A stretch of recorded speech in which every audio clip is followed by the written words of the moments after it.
Hi, and welcome to another episode of the Blissful Life podcast. I'm your host, Samantha Gregory, the self-care alchemist.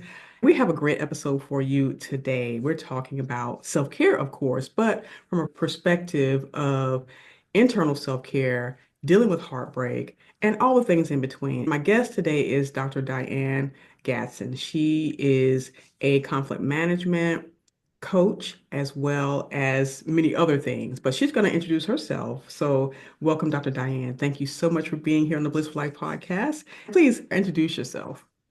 Thank you, Samantha. I am Dr. Diane Marie. I am a life coach. I am an educator. I am a self-care advocate. I have a doctoral background in conflict resolution, specializing in intrapersonal conflicts. If we don't have our own things going on correctly, we tend to be in conflict with ourselves or others. My focus is working with women who are going through transitions and trying to figure out their purpose in life, and then also kind of like the self-development aspect of it as well from a holistic standpoint. Yes, love it. And I love the holistic piece of it because I think oftentimes we are only thinking about the mental health or the physical health or relationship health, but not really looking at it from a holistic perspective because we're whole individuals.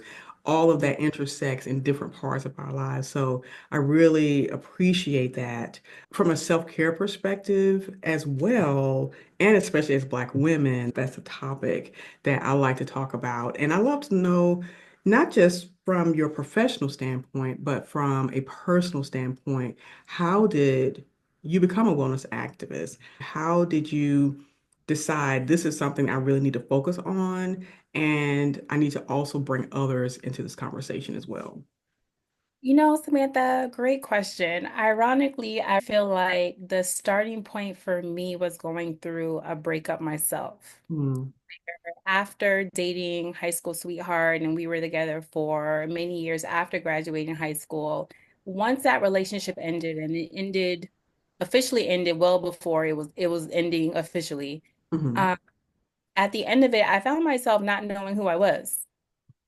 Going through that relationship, I was always that person's girlfriend. When the relationship ended, I was at a loss for who I was as a person. I had to rediscover who I am. Many women can relate that when you're growing up, you're not really taught to know yourself. You're not really taught to value who you are independently as a person. Many times, as girls, we're raised to become somebody's partner as Hmm. opposed to focusing on ourselves. So for me, what started really my journey overall is just a traumatic breakup and growing through that breakup and rediscovering who I was, seeing so many other women out there who lose the sense of identity once they are detached from a relationship was a soft spot for me. I could see myself in other women. And once I began to do the work for myself, so many avenues opened up where I'm now able to see, wow, if I put the focus, the energy, the effort into myself, I can create great relationships, whether or not they're lasting. Every relationship has its seasons. Hmm. Putting the energy into yourself, getting to know yourself, working on yourself is such a great thing that I feel many people don't see the value in. Once you take value in yourself, many things open up in different areas of your life. Oh my gosh, you are speaking my language. That's one of the things I've been preaching so much is you must find yourself, rediscover yourself, especially if you've been in a relationship where you have lost yourself, you have no identity as a young person when you're still learning who you are, who you want to be, what you want to do in life, and you get in a relationship, all of that is put on the back burner, that whole process of learning about yourself. And so, like you mentioned, by the end of the relationship, you're like, I have no idea who I am. I have lost my complete self. And even as grown people, 30s, 40s, you get in a relationship, you put your own needs, wants, desires, identity on the back burner in order to prop up the relationship and the other person. So I think we're going to dive a little bit more into that and how self-care is foundational for the healing process because you have to build that foundation in order to make the next evolution of your life that much richer and where you're not losing yourself in any other relationships. So With that identity piece or loss of identity piece, what would you advise women who are either in a relationship now or have just left a relationship, how to maintain and or rediscover who they are? What I had like to think of as a starting point, and then also thinking about my own journey, was really being intentional with this whole self-care work. Um, Hmm. that's doing the work. I like to call it heart work. And that goes to let me sit down with self. Let's take real inventory of where we are in our lives right now. How are we feeling? What direction is that we want to head into? So sitting down with yourself and really taking stock of what's really of value to you. Many Hmm. times I tell women, if you're just coming out of a relationship, take a sacred pause in many areas of your life. Don't look to get into another relationship. I like to think of life as it's either a blessing or a lesson, not Hmm. necessarily good or bad. So if it was good, it's a blessing. If it was bad, or however we may judge it to be, what is a lesson I'm actually supposed to get out of that particular experience? And from that lesson, how do I now make it practical? How do I put that into my life going forward? Where if I am blessed to be in another relationship, this is how I want to move now because I know myself better. Not just outside of relationships, even if you're transitioning from a different career, a loss of a job, same thing. What lesson could you have taken from that previous experience, and how can you apply that moving forward into your life? So, what that really looks like is sitting down with self and asking, tough questions, getting more comfortable with being uncomfortable. Even Hmm. if you have a confidant, sis, tell me what I need to do. What do you feel like I need to focus on? Because sometimes, too, as friends, as family members, we might shy away from keeping it real and telling that particular loved one what it is that we should focus on, to give it to our friends really raw and straight up. Yeah. However, many times we got to take a step back, go outside of ourselves. Sometimes what we feel like we might need might not be the thing that we need in that moment. So, taking inventory, also talking to yourself, talking to family members or a special friend you might have, a confidant, to get you on that starting track of trying to figure out where is it exactly that I want to be and what areas should I particularly be focusing on. Very good. One of the things that comes to mind is how to bridge the gap between the fear of self-introspection and self-care. Because the introspection piece is the thing that people shy away from because they're afraid they're going to unearth some things, reveal some trauma. It's hard. And I had spent many years shying away from myself. We run away from our own selves, but then realizing that this is self-care. Getting to know yourself is part of self-care, and this is a very sacred place to be in because we get to grow, we get to nurture ourselves, even our identity, and figure out, at least go through this beautiful process of, well, I'm this way, I'm that way. I'm not really what they said I am. I'm not what he says I am. I am truly a wonderful, valuable person on this planet. So, what would you say about bridging the gap between the fear of introspection and seeing it as a form of self-care? I always like to look at fear as an acronym: false experiences appearing real. Mhm. Anytime we're telling ourselves those false narratives, we're accepting the narratives that other people have told us of who we are, and we're not Mhm. willing to face it head on. Because of fear, fear tends to hold us back from doing a lot. You know how they say the grass is green on the other side, but you got to take that step. And many times I feel like fear keeps us from doing what we feel like we need to do. But as someone that has become someone, I don't shy away from Okay. confrontation. I don't shy away from being uncomfortable because that's where the growth is. Mm-hmm. Sit down, face your ugly self, take the makeup off, and just truly take that introspective look of where you are, how vulnerable you are, what your triggers may be.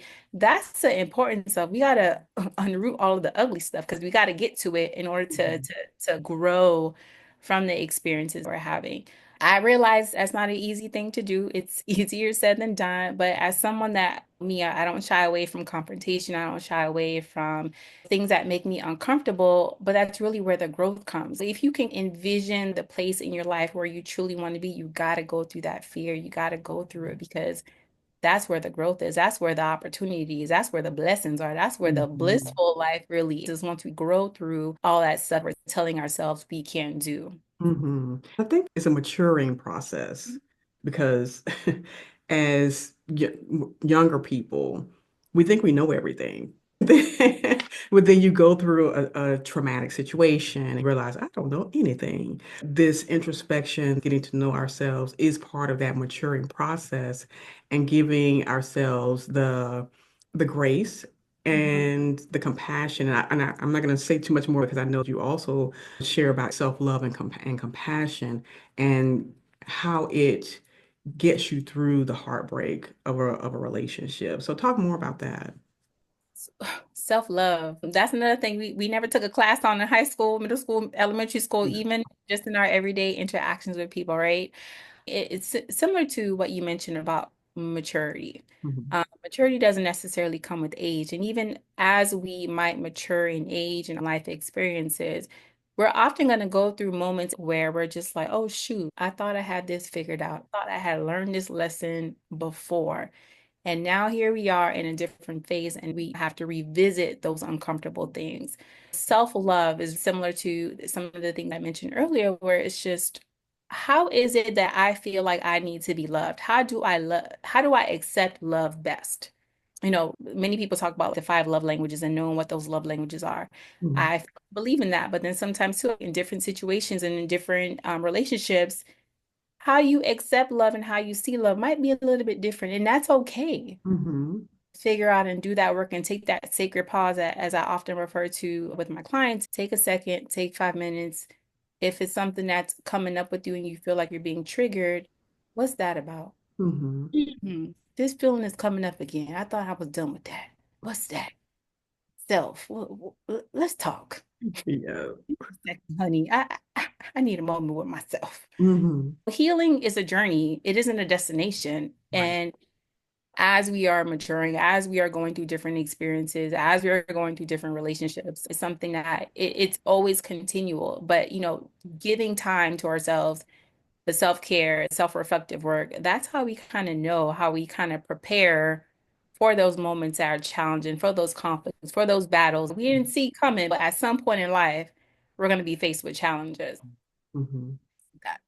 Absolutely. What are some of the practices that you share with your clients to help them make this more practical in their experience? Because we've done the introspection, we've talked about how, to get to know yourself, the self-discovery process. What are some of the practices and modalities that you suggest to clients that are either, they've gone so far and they're kind of stuck, there's a block there. Even those things can blind you to the possibilities. There's this big thing in front of them that they're unconsciously causing a block Yeah. there. So, so what would you say to them and some of the practices that you would suggest to them?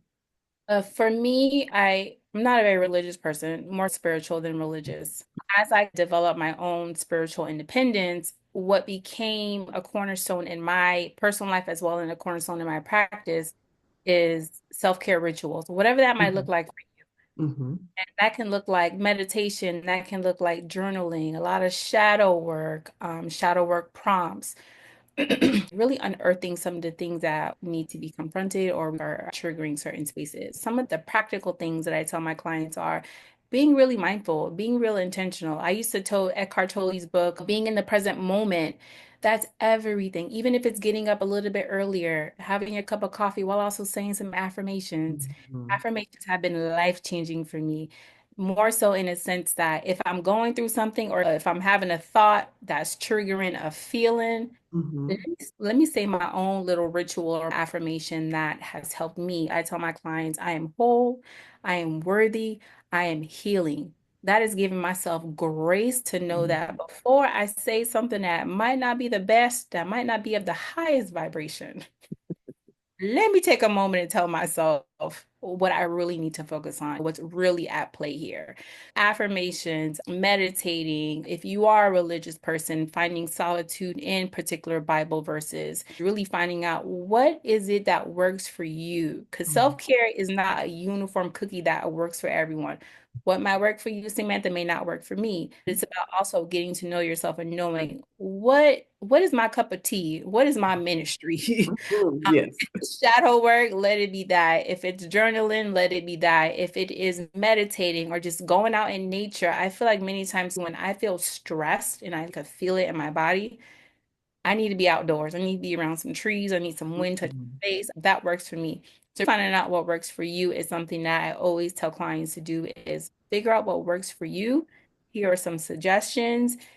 Play around with some different things. What might have worked for you before in the past may not necessarily be the thing that you need in a particular moment. And then also staying open to different modalities of healing, different ideas of what self-care might look like for you. I know many times too, especially on social media, we think self-care Sunday is doing some facials or getting a massage. That might be cute in a moment, Yep. but did it really do anything for you? Right.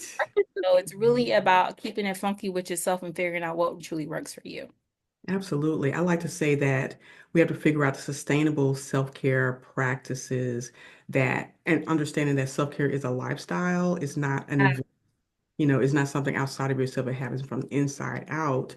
And it is important to make that distinction because we'll find ourselves doing all these things and going all these places, but still feeling icky and heartbroken on the inside because those things really didn't do anything for the long term. Short term, maybe, but not for the long term. And that requires a deeper level of self-care.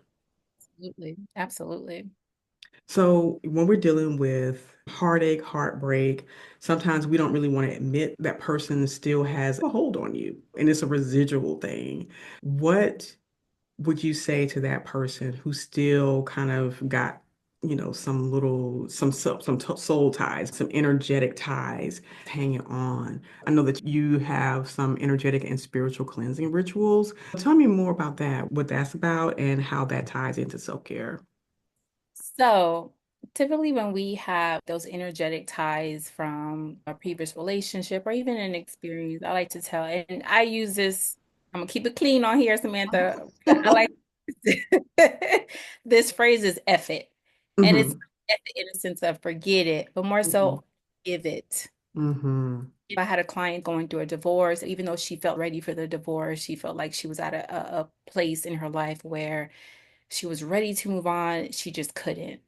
So I sat down with her and we did a visual meditation where she had her ex sitting down and visualized and closing him into a big bubble of light, Mm, forgiving him. Because oftentimes forgiveness is so underrated. A lot of times people think forgiveness is for the other person, but it's really for you. It's for your own personal freedom. It's for your self-care. It's for your survival in many ways. mhm, Because you want to live your life in a way where you are no longer feeling like you don't have freedom, you lost a sense of control of who you are, or you so forgive, mhm. understanding that forgiveness again ain't for the other person, it's for you. It's Right. for you. And once that person sees that you have truly moved on, not in a sense of now you're with someone else, but you no longer hold that resentment because that weighs down on your spirit Mhm, so much. And it's so lightful on the other side when you just forgive a situation or you forgive that person.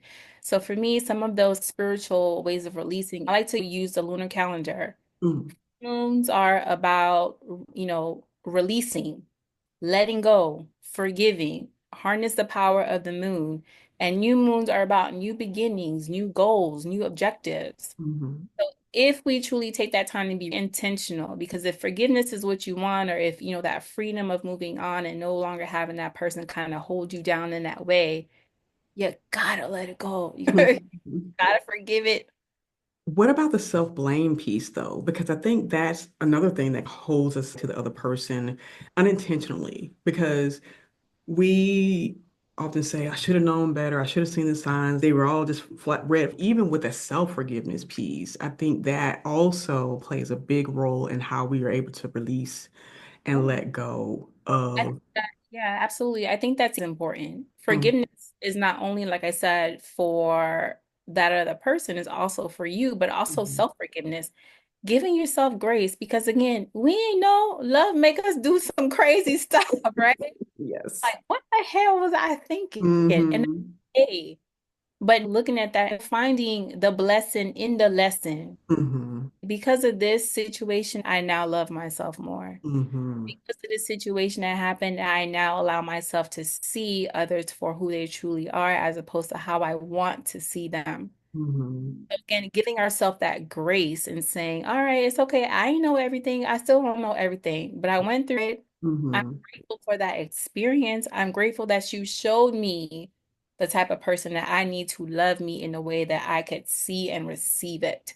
Mm-hmm. Understanding that self-forgiveness is just as important as forgiving the other person. But at the end of the day, forgiveness in all aspects of it comes back to benefit you the most. So I think Absolutely. understanding that and being aware that give yourself some grace. You know everything, especially when I was younger. I didn't know coming out of high school. I didn't take that class that said how to be a successful, whatever. I had to forgive myself, right? So Right. same thing. It's just like we have to give ourselves grace and say, all right, it's okay. I'm allowed a mistake here and there. But then too, Mm-hmm. I don't want this same situation to show up in my life with a different face and a different name. What can I truly take from this situation so I don't have to learn this lesson again? Universe, I'm tired. I'm tired of these lessons. Give me more Yes. than the lessons, right? Yeah. Yeah, but you got to learn the lessons before you get the blessings. At least get them in avalanche versus trickling. The What goal about is to have an easy life as much as possible. Challenges are going to happen, but then that's where that self-care work comes in too, where it's just like I feel like it's just building armor. So when those lessons and challenges come, it's not hitting us as hard as it was when we were younger. is that a part of the internal or intra conflict resolution that you spoke about earlier? Definitely, because it does come with knowing yourself. It does come with sitting down with self and saying, self, what's going on? Mhm. What was it about this situation? And many times too, relationships, not just romantic ones, either just in friendships, relationships that we Mhm. have with our family members tell us a lot about ourselves. Right. So it's really understanding that with any relationship that you have, there's so much value in every relationship. Take it for what it is. Love and detach. I'm a firm believer in that, especially when it comes to situations that you might have with families where it's just, love you, sis, love you, cuz, but I love you from afar. I'm so protective of my peace. That's one thing. Protect your peace at all costs Hmm. because it can be so draining and heavy of a burden to carry when we're not being true to who we are. When it comes to those intrapersonal conflicts, those conflicts that we have with ourselves, we got to figure that out because it will find a way of spilling out into the interpersonal conflicts, the relationships that we have with other people. Awesome. Now, I want to dig a little bit deeper in the love and detach because I think that is one of the things that we feel, especially a lot of Black women, we feel like we cannot do that because we get sucked into everybody's life, everybody's drama, into the caretaking, self-sacrificing, and people-pleasing. So, how do you even begin to love a person but detach from them without feeling guilt or shame or even listening to all the noise that, family will spew when you are trying to move back, when you're trying to do less? I don't know if this is something that comes as you get older in life, but really in the most positive way possible. Not caring. Mm, That don't mm, bother me. How you mhm. live your life is how you live your life. What that got to do with me? And if it got something to do with me that's affecting my life, then I need to step back. I need to detach. Right. To have people around me that can support me, that are aligned with my values, my Mhm. beliefs, Mhm. where I am in my life, and not feel guilty about that. If we're protecting our peace, caring for ourselves and making sure that we are also our own priority, Mhm. that's easy for me. Where it's just like, that's okay. I could love you from afar. I could support you in the best way that I can. And if Mhm. I cannot, it is what it is. Right. With I'm not going to speak ill of you. I'm not going to wish any ill of you. I will support you. And when you are in a vibrational alignment with me, we shall see each other again. And we also have to teach people how to treat us. Right. Where Absolutely. your drama, you are always caught up in something. And it's so draining for me. Then I also have to let you know that right now is my peace time and Yeah. I ain't got the energy. Mhm. Mhm. Ab- Let me pass you on to somebody else that might got time for it, but I ain't got time for it. And that's okay. I really feel like we Yeah. have to be okay with that. And if we're not, then that's something that we got to deal with internally within ourselves.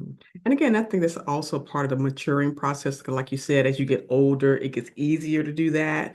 But for the young ones, the young folks who still are caught up in it, and even the other thing I think happens is if you're in specifically a religious environment, and there's a lot of guilt and shame, and you should, and this is not pleasing to the Lord, all those things that keep you sucked in for years, and you don't really get outside that bubble so that you can see we make space for ourselves and we release other people that are not, like you said, energetically aligned with our preferences, our desire to have a peaceful life, because people will bring the drama as long as you let them. So it's definitely a struggle for me. It's for me personally, a little bit of background about me. I've always surrounded myself with older individuals. Mhm.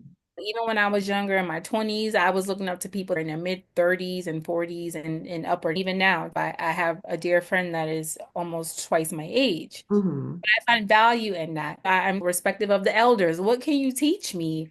How can I apply these principles to my life? Because you went through this before.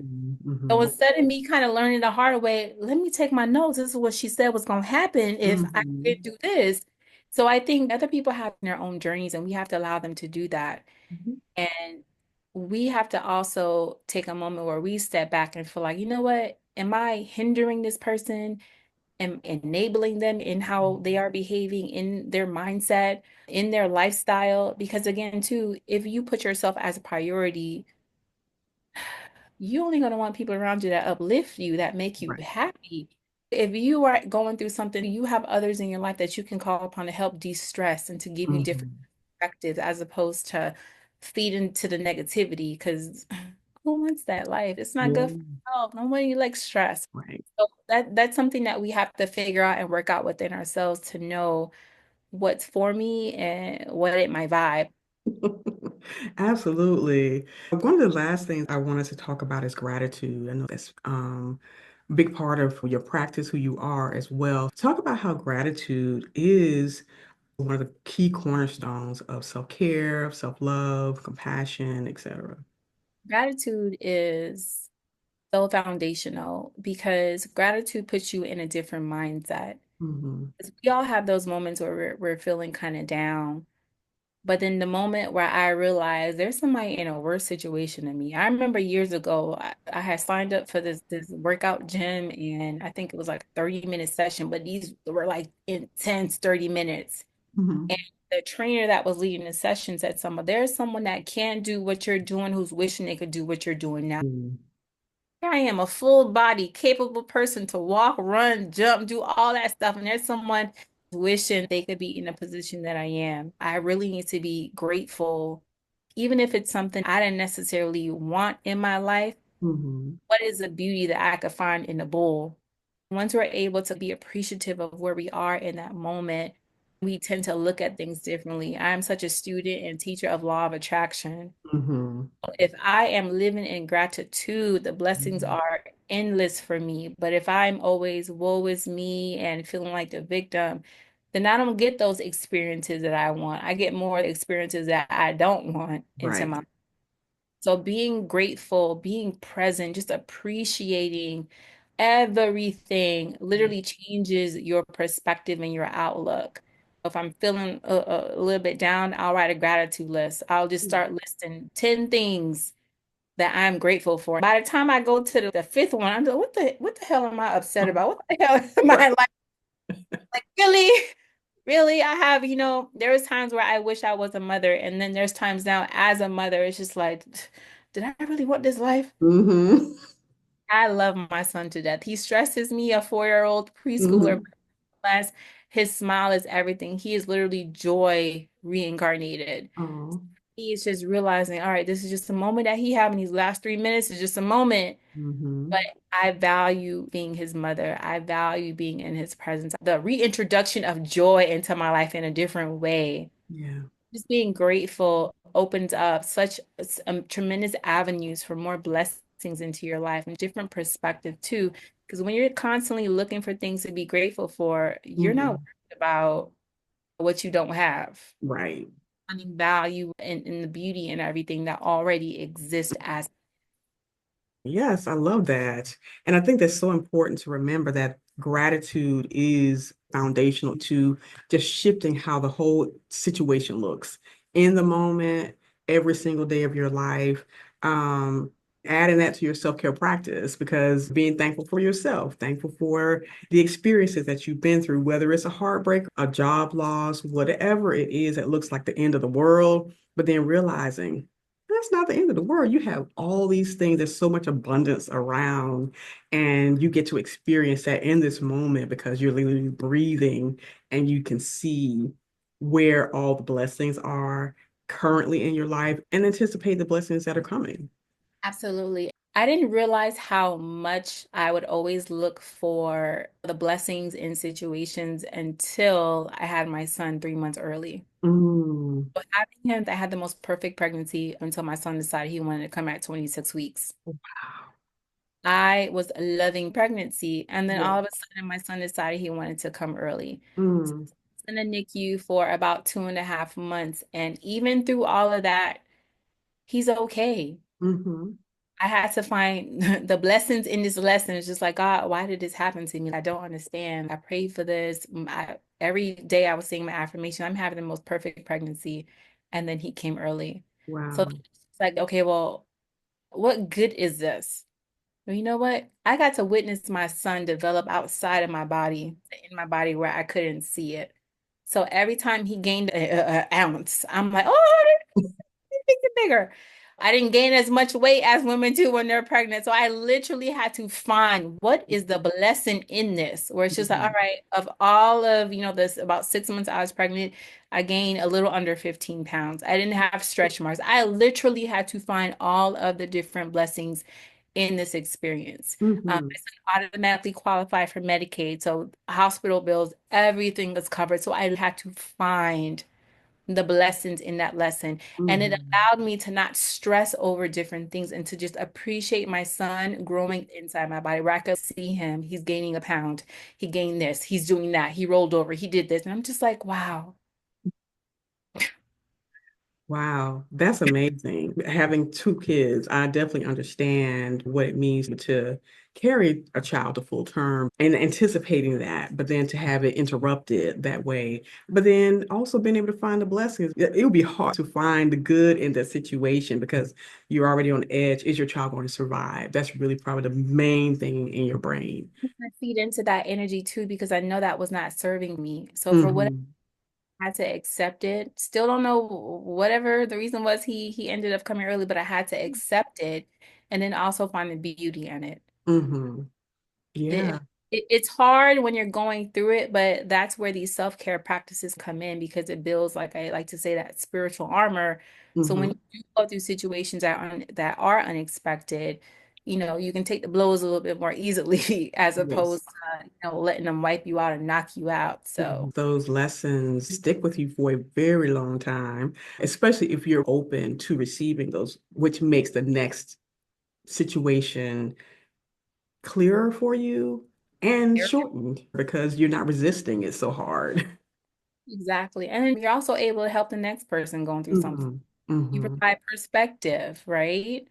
And to allow someone to see something differently. That's one of the things I love to hear is when someone tells me, I didn't think about it that way. hmm And hmm then it's kind of like you see the little light bulb light up for them, and it's just like, yeah, now you gave them the gift of perception. So hmm hmm Absolutely. I know you have a program coming up. Tell me a little bit more about that and where we can find you online.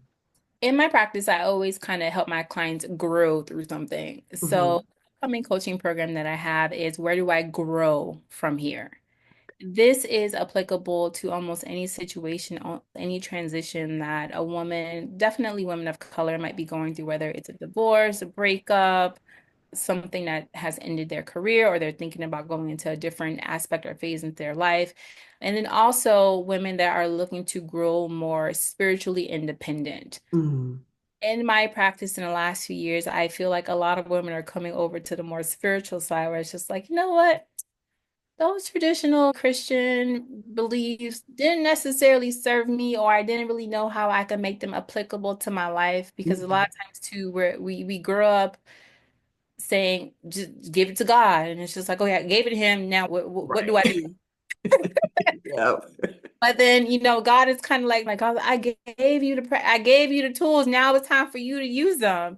So, where do I grow from here? It's definitely a program that will help build spiritual independence for women that are seeking and more open to different avenues of exploring themselves Mm. while it is that they're growing through something. It doesn't have to be something traumatic that happened to you, but then if you're finding yourselves wanting more from life, wanting more from what else there is out there, then this is definitely a program for you. I'm going to be doing at first a group coaching program. And then if there are women that don't necessarily are aligned with working in groups and kind of want something, I can definitely do that as well. Where you can find me online is I'm on pretty much all things social, Instagram. I'm loving Threads right now. I feel like that is where my people are. It's Yes. less ads. It's just beautiful. So Mhm. Coach Diane Marie on Instagram, Facebook, as well as Threads. And your website? My website is drdianemarie.com. We'll have all those links in our description below for you to follow Dr. Diane Marie. Go to her website, learn more about her coaching program, how to grow into the next phase and step of your life. I have really enjoyed this conversation, Dr. Diane. Thank you so much for sharing your perspective about self-care, dealing with heartbreak, as well as creating a lifestyle around self-care and implementing practical steps, including gratitude, self-compassion, self-love. I'm saying that's the work. When they tell you do the work, that's the work. That's the work. So, in that vein, what's like one takeaway or challenge that you would give a listener who is embarking on a transition in their life and they just need some practical advice as well as ways to get through the initial shock and pain of the situation? Um, Just the last thing I would say is that healing is a journey. It isn't a destination. It isn't some place that you get to and then feel like you don't ever need to visit again. Healing Mhm. is something that's ongoing. Many times too, when we think we've healed from something and something comes up and we're just like, wait, why is that coming up again? So definitely giving yourself some grace. You don't have to have it all figured out. When you try to do it all at once, you might not have the best results. Giving yourself grace, allowing yourself time to heal, just as much as healing is a journey, it's also dependent on time. Um, Mhm. Give yourself as much time as you need to transition to whatever phase or space you're growing into in your life. Definitely grace and understanding too that it's a process. Healing is a process, and you too can heal from something, but we're always constantly healing. Just because we're constantly healing doesn't mean that we're broken. Right, It's right. still a journey. We're always putting ourselves back together and making sure that we're as whole as possible. Mhm. Yes, because life happens, and we have to learn how to have the healing skills to get through that process. Well, thank you again so much for being a part of the Blissful Life podcast, Dr. Diane. Thank you also, listeners, for tuning in. I hope that you got some really valuable lessons, clues about how to navigate heartbreak, how to navigate intra-conflict, and really put yourself in a space where you are now thriving and not just surviving. I hope that you'll come back and see us again in the next episode of the Blissful Life podcast. Take care and have a wonderful day. Be sure to like, subscribe, and leave a review. Talk to you soon. Excellent.